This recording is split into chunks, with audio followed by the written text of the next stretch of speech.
welcome to How to Grow a Garden. I am Scarlett. Today we're going to talk about the worm box. I have a little disclaimer here. Normally I never ever use plastic, but I ran into a problem. I had my worms in a wooden box, and I told a girlfriend that I was like having this huge issue because the wood was kind of rotting, and I didn't have an immediate solution right then and there. So she said, the chicken's talking to me in the background. So she said that she would lend me this plastic box. So that is why I have the worms in here. I did not do any holes on the sides or the bottoms or anything like that because it is not mine and I needed to return it. I'm not exactly sure that she wants it back at this point since it's had worms in it for many months now. But it is working well, and I'll tell you all about that in a minute. Things I do have is a wooden box, and this is a container full of castings that I have already gotten out of this container. Here, these worms have provided castings multiple times now. So that's what I've got in here, and I'm going to use this. I'm going to bake it in the oven, or if I can do it at the allotment, maybe I can bake it in like a pizza oven concept, in order to kill all the seeds that are currently in there, because you can see that there are little seeds that are growing. I don't want them, but I'm going to do that in order to sterilize it. So my top layer is moss. If you don't have moss, you can't get a hold of moss, you can always use straw or grass clippings, anything that's going to keep the moisture down there, keep the worms happy, just kind of seal it in that sense. Now, I have had people ask me, in fact, my mother-in-law said recently, are the worms going to go for a walk? No. If you feed your worms, they have no interest in leaving because there's food in here and they're really happy. They have the right temperature, they have all the soil they want, they have lots of paper, they have lots of food, they even have moss on top. They are not going anywhere. So you can totally leave the top off, your worms will not leave. Unless you neglect them. Like anything. I mean, if you neglect your chickens, they may go for a walk, find food somewhere else. These are garden worms, they're not red wigglers. Lots of people say you have to use red wigglers. I totally disagree. You can use any garden worms you want.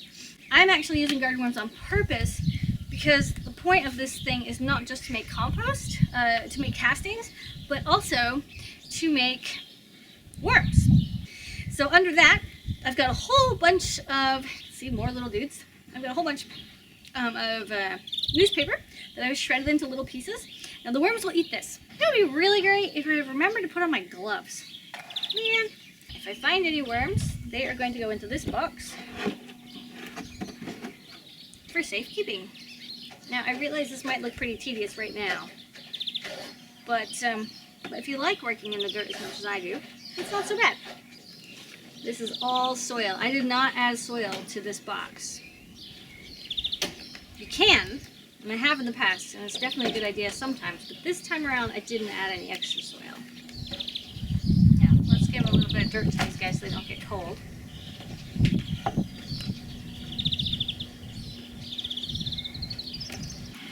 I am going to put the worms, the whole stuff in there, give it a good shake, dump the worms in here, any large pieces go in there.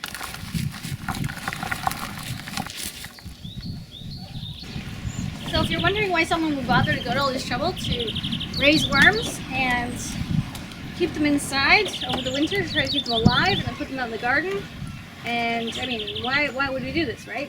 Well, the answer is because worms poop.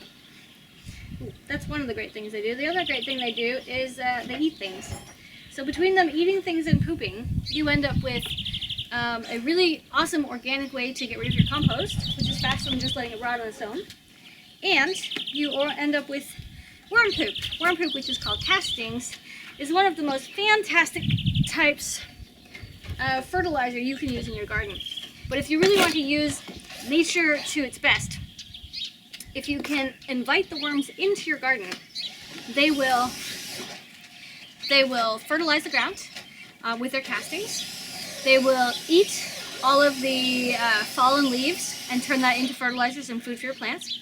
And they will also burrow down in to the ground and make these lovely long channels. And the reason why the channels are really great is because when the water falls on the surface, the water can now go down in all these lovely channels and it can water your garden.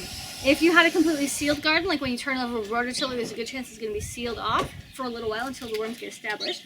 Or if you have no worms, then you don't have those channels, so the water is more likely to stay right on the surface and not sink all the way down into the ground.